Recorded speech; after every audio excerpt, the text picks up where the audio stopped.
வணக்கம். நான் ஜிகேசன் பேசுகிறேன். வாக்கிங் பண்ணியிருக்கேன், அப்படியே கொஞ்சம் பேசலாம், ஓகேவா? இது ஒரு பெரிய கம்பெனி. அது அந்த கம்பெனியில் என்ன ஆகுதுன்னா, நல்லா ரன் ஆகுது அந்த கம்பெனியில் திடீர்னு எல்லாம் மாறுறாங்க.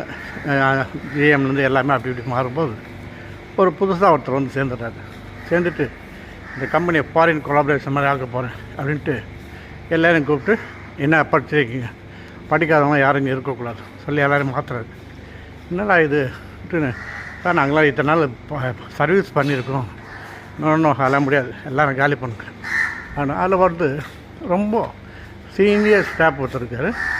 அவர் கையெழுத்து கூட போட தெரியாது. அதாவது படிக்காமல் கை நாட்டு கேசுங்களேன், படிக்காமல் வந்து சேர்ந்தவர், பட் நல்ல ஒர்க்கர். அதெல்லாம் பார்க்க எல்லோரும் வேலையை விட்டு எடுத்துட்டாங்க.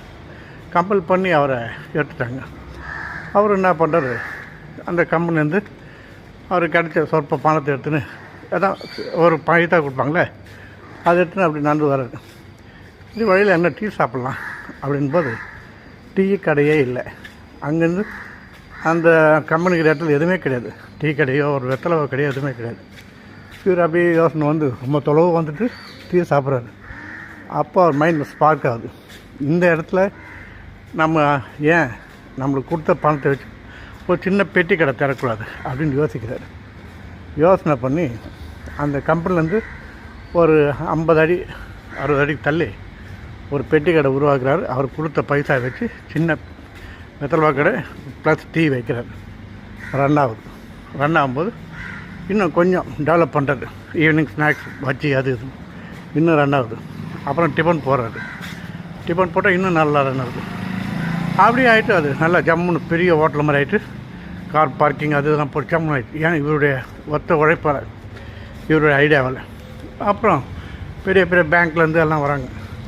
நல்லா இம்ப்ரூவ்மெண்ட் ஆகிடுச்சு. ஏன்னா அவங்களே இங்கே வந்து டிஃபன் சாப்பிட்றதுனால உங்களை ஏன்னா வேணுன்னா சொல்லுங்கள், நாங்கள் ஹெல்ப் பண்ணுறோங்க. சரின்ட்டு அவங்களே வந்து லோன் தரேன் அப்படின்றாங்க. சரி லோன் தரேன் போது லோனில் இது பண்ண கையெழுத்து போடுங்கன்றாங்க.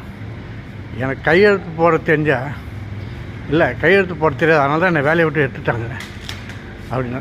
இல்லை கையெழுத்து போட தெரியாமையே நீங்கள் இப்படி இருக்கீங்க. இன்னும் நீங்கள் இங்கிலீஷ் நாலேஜ் வச்சு கையெழுத்து போட்டிருந்தீங்கன்னா எவ்வளோ முன்னேற்றம் ஆகிருப்பீங்க. அதுதான் இங்கே தப்பு. நான் கையெழுத்து மட்டும் அன்றைக்கி அந்த கம்பெனியில் போட்டிருந்தேன்னு நீங்கள், நான் இன்னும் அதே ஸ்டாப்பாக தான் இருந்திருப்பேன். இந்த ஓட்டல் எனக்கு கிடச்சிருக்காது அப்படின்ட்டு.